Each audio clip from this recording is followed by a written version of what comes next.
So I was reading an article yesterday, and this is one of those types of articles where I should, for no reason, be surprised. I shouldn't be shocked, but it still gets my blood boiling when I read articles of this nature. And what I'm talking about is that 6 of the richest 400 people in the United States paid nothing in federal income tax because of loopholes and deductions and all that type of stuff.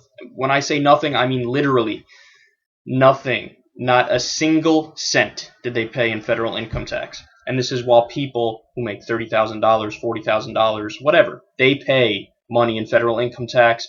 Richest 400 Americans, 6 of them, nothing. Okay, and immediately what got brought to my mind was the fact that the Buffett rule was debated in Congress in April. And I'm not misspeaking here. The Buffett rule lost. It didn't get passed in the Congress, even though the votes were 51 to 45 in favor. Yes, I did not misspeak. 51 to 45 in favor, and the measure did not get passed, and that's because, of course, the Republican Party threatened a filibuster, and the Democrats folded like a cheap lawn chair and didn't make them filibuster. They just threatened it, and the Democrats said, okay, I guess you're right, we're not going to pursue it any further, even though this is an issue that Gallup did a poll, and they found that 60% of America is in favor of the Buffett rule, and a CNN poll showed 72% are in favor of the Buffett rule. And what is the Buffett rule exactly? It's very simple. It says that no person who's in a high income bracket should pay less than 30% in taxes. Or in other words, no person who is in a high income bracket should pay less in taxes as a percentage than their secretaries.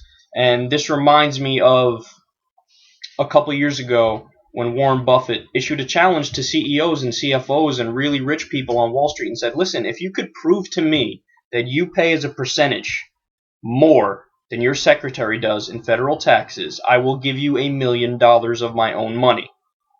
Nobody collected because nobody could.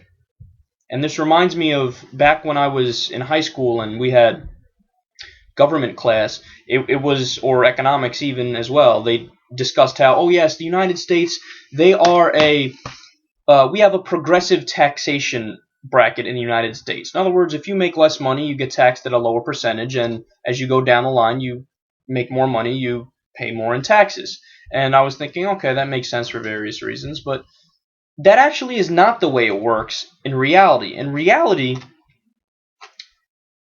we have a regressive tax system. In reality, because of all the loopholes and all the deductions and the fact that our politicians are bought and paid for by big business and by rich people, we actually have a regressive tax system in which people who make middle income or low income pay anywhere in the range of 15, 20%, maybe some as low as 10%. But you have rich people paying. Do you really think that if 6 of the richest 400 people paid nothing in federal income tax, that the remaining 300 and however many were paying 30% or more? No, they were probably paying 5%, 6%, 4%. Who knows? All I know is that the fact that something can be 72% favored by the American public, and the fact that it can be in favor even in Congress, 51 to 45 in the Senate, something can be that immensely popular and still not pass, shows me that something's gone terribly wrong with our democracy.